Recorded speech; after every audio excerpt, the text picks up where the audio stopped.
Nothing will shake you up like a health scare. I just watched a video clip of a comedian who passed out on stage. And it turns out, he was dehydrated, and he does have COVID-19, but it was based on like exhaustion. But passing out and losing consciousness is scary. And it reminded me of my own life when I've had different health scares. It changed my life, shook me up. I've lost a couple friends to health related issues. So when it comes to health, it's like there's two things. There's some things that are outside of your control, and there's some things that are within your control. Like obviously, your diet, your exercise, and then other parts of it that are outside of your control, is like DNA, freak accident. And as much as sometimes I really do feel and honestly share with you that life sucks and this world is a nasty place, I also balance that in a fair-minded view that there's some special moments in life and some beauty in it. And when you have a health scare and when you're in the hospital, it's scary. And you don't want to die per se. You certainly don't want to suffer and linger around on earth forever. But it's a give and take when it comes to me analyzing the world that we live in, Earth, or the universe that we're trapped in. It's like there's some bad things in life, and there's agony, and there's suffering, and there's mental depression. But there's also joy, passion, inspiration. It's, I don't like to be too one way or the other, because there's times I totally hate life, and there's times I feel inspired and hopeful. And that's what you'll feel in life. And when you have a health scare, it'll shake you up.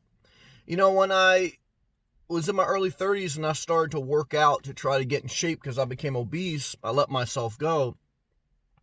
I had a health scare because I was lifting weights without changing my diet, and I pinched a nerve in my chest.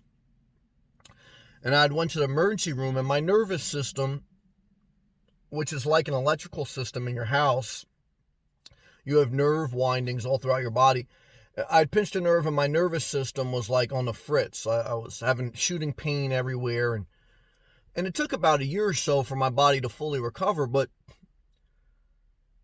even though it wasn't that bad compared to all the other things that can happen to people with their health, it shook me up. And what it did was it made me just say, I have to do things the right way. I have to live a little bit more urgently, and I got to get going. Time is not unlimited. So, you'll suffer more with idle time. Why do you suffer more when you sit idle on your plans, your dreams, and your goals, whether it's to lose weight, move to Florida, or whatever you want to do in life? Why do you suffer when you wait? Because there's something in your being that knows that you don't have unlimited time. Now, there's a difference between patience and rushing. So I wouldn't encourage you to rush, but I would encourage you to live urgently. And there's always usually something positive and productive you can do while you wait. I always tell you, you could always go for a walk. You could always downsize. You could always, if you wanted to move, you can always downsize now and wait till the right opportunity. I sold my house, downsized everything I owned, stayed in New Jersey for 2 years, and when the right opportunity came, I took it right away.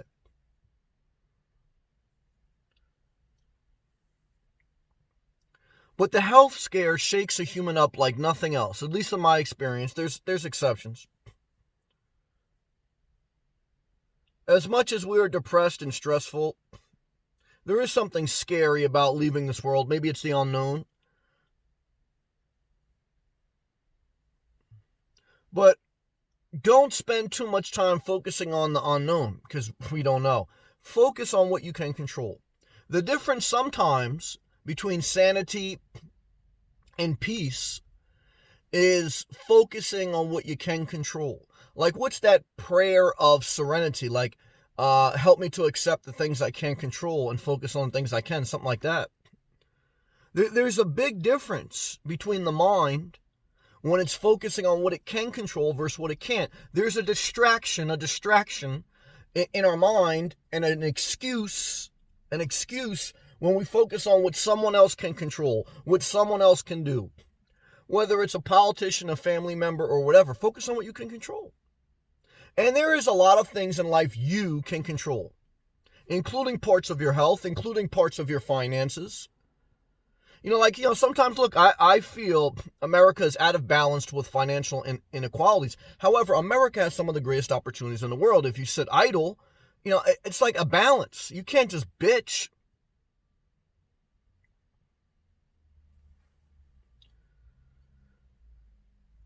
What are we talking about in this video?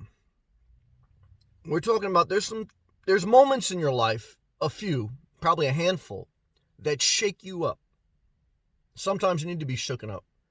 And they're usually related to a health scare. Nothing they teach you in school, nothing someone even says on a video, per se, nothing can hit you like your own physical health scare.